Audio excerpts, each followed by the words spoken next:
Ujú. Solo unos 10, 15 minuticos. Voy a avisarles que a lo mejor se escucha el detector de humo, se le acabaron las baterías, pero ni modo, ya se las cambiaremos mañana. Pero bueno, Chapter 5. This was a gentleman, no longer young, of a stiff and portly appearance, and a cautious and sour, whoa, I don't know what that is, countenance. ¿Qué creen que sea eso? Porque yo no sé. Countenance. A person's face? Hmm. Countenance. Countenance. Facial expression. And sour countenance. He began by stopping short in the doorway, staring about him with an offensive and undisguised astonishment, as though asking himself what sort of place he had come to. Mistrustfully, and with an affectation of being alarmed and almost affronted, he scanned Raskolnikov's low and narrow cabin. With the same amazement, he stared at Raskolnikov, who lay undressed, disheveled, unwashed, on his miserable, dirty sofa, looking fixedly at him. Then, with the same deliberation, he scrutinized the uncouth, unkempt, mm, unkempt figure and unshaven face of Razumine, who looked him boldly and inquiringly in the face, without rising from his seat. A constrained silence lasted for a couple of minutes, and then, as might be expected, some scene shifting took place, reflecting, probably from certain fairly unmistakable signs, that he would get nothing in this cabin by attempting to over over I don't know what the fuck. Mainly don't know how to pronounce this. Overall, Overall. impress someone so much that becomes silent or inhibited. Overall, by attempting to overawe them, the gentleman softened somewhat, and civilly, though with severity, emphasizing every syllable of his question, addressed Osimov. Rodion Romanovich Raskolnikov, a student, or formerly a student? Zosimov made a slight movement, and would have answered, had not Razumine anticipated him. Here he is, lying on the sofa. What do you want? This familiar "what do you want" seemed to cut the ground from the feet and of the pompous gentleman. He was turning to Razumine, but checked himself in time and turned to Zosimov again. This is Raskolnikov, mumbled Zosimov, nodding towards him. Then he gave a prolonged yawn, opening his mouth as wide as possible. Then he lazily put his hand into his waistcoat pocket, pulled out a huge gold watch in a round hunter's case, opened it, looked at it, and slowly as lazily proceeded to put it back. Raskolnikov himself lay without speaking, on his back, gazing persistently, though without understanding, at that stranger.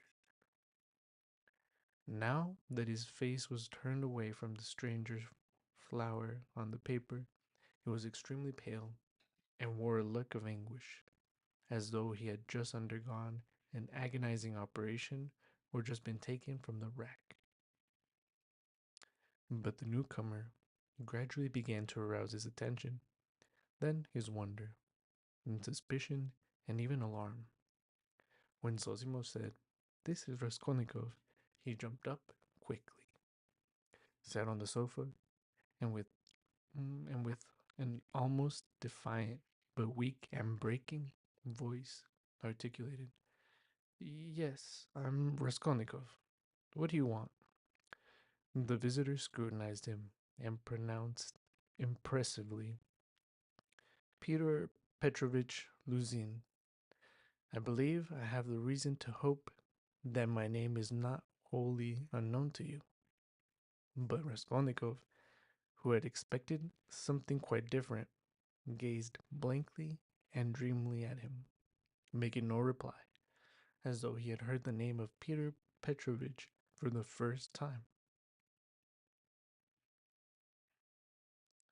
"It is impossible that you can up to the present have received no information," asked Peter Petrovich, somewhat disconcerted.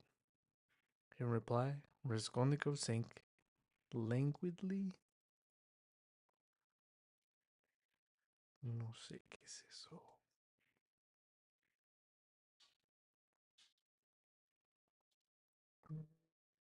Languidly means to do something slowly, lazily. Okay. Without energy. Cool. Sorry. I hope I pronounced it right, but anyways. Sank languidly back on the pillow, put his hands behind his head, and gazed at the ceiling. A look of dismay came into Lucian's face. Sosimov and Razumin stared at him more inquisitively than ever, and at last he showed unmistakable signs of embarrassment. "Had presumed and calculated," he faltered, "that a letter posted more than 10 days, if not a fortnight ago." "I say, why are you standing on the doorway?" Razumin interrupted suddenly. "If you have something to say, sit down." "Natasha, and you are so crowded." "Natasha, make room. Here's a chair. Thread your way in."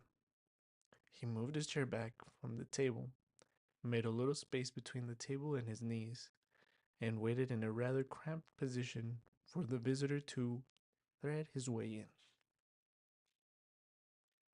The minute was so chosen that it was so impossible to refuse, and the visitor squeezed his way through, hurrying and stumbling.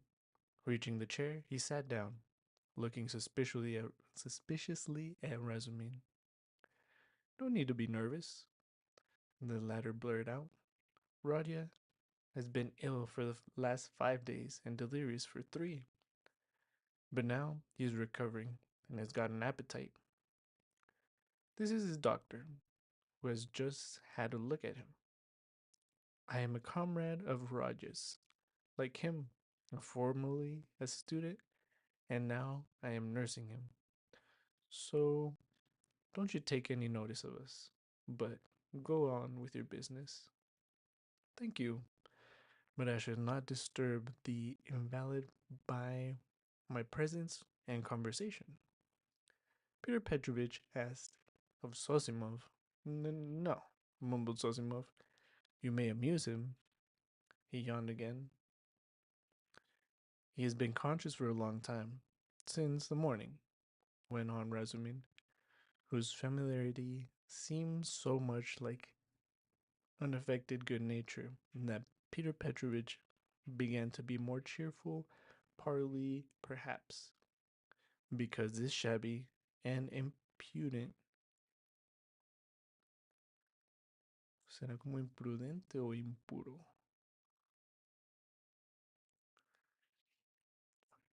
impudent, showing no due respect. Impudent. Oh yeah, it's like como impertinente.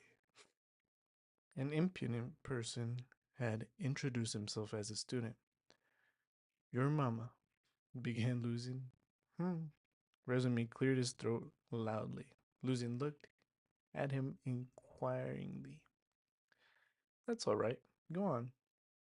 Luzin shrugged his shoulders. Your mama had commenced a letter to you while I was sojourning in the neighborhood. On my arrival here, I purposely allowed a few days to elapse before coming to see you, in order that I might be fully assured, sorry, that you were in full possession of the tidings. But now, to my astonishment, I know, cried Raskolnikov cried, suddenly with impatient vexation. So you are the fiance? I know, and that's enough. There was no doubt about Peter Petrovitch being offended this time, but he said nothing. He made a violent effort to understand what it all meant. There was a moment of silence. Meanwhile, Raskolnikov, who had turned a little towards him when he answered, began suddenly staring at him again with marked curiosity, as though as though he had not had a good look at him again. No, good look at him yet, or as though something new had struck him. He rose from his pillow on purpose to stare at him. And there certainly was something peculiar in who Peter Petrovitch's whole appearance. Something with something which seemed to justify the title of fiance, so unceremoniously applied to him. In the first place, it was evident, far too much so indeed, that Peter Petrovitch had made an eager use of his few days in the capital to get himself up and rig himself out in expectation of his well bet betrothed. I don't know what that is. Mm, Betrothed. Betrothed. be, Betrothed. betrothed. Oh, oh yeah. A perfectly innocent and permissible proceeding, indeed. Even his own perhaps too complacent consciousness of the agreeable improvement in his appearance might have been forgiven in such circumstances, seeing that Peter Petrovitch had taken up the role of fiance. All his clothes were fresh from the tailor and were all right, except for being too new and too distinctly appropriate. Even the stylish new round hat had the same significance. Peter Petrovitch treated it too respectfully and held it too carefully in his hands. The exquisite pair of lavender gloves, real Louvain. Chile, no sé qué es eso tampoco. Mm, or how to pronounce it, I guess. Luban. Okay. What is it? Does it say? Oh well, some sort of material, I guess. Anyways, real Louvain told the same tale, if only from the fact of his not wearing them, but carrying them in his hand for show. Light and youthful colors predominated in Peter Petrovich's attire. He wore a charming summer jacket of a fawn shade, light thin trousers, a waistcoat of the same, new and fine linen, a cravat of the lightest cambric with pink stripes on it, sorry. And the best of it was that all suited Peter Petrovich. His very fresh and even handsome face looked younger than his 45 years at all times. His dark mutton chop whiskers made an agreeable setting on both sides, growing thickly about his chin, clean shaven chin. Even his hair, touched here and there with gray, though it had been combed and curled at a hairdresser's, did not give him a stupid appearance, as curled hair usually does, by inevitably suggesting a German on his wedding day. There really was something unpleasing and repulsive in his rather good looking and imposing countenance. It was due to quite other causes. After scanning Mr. Lucian unceremoniously, Raskolnikov smiled malignantly, sank back on the pillow, and stared at the ceiling as before. How long have we been streaming for? I have no idea, but I'll just leave it there.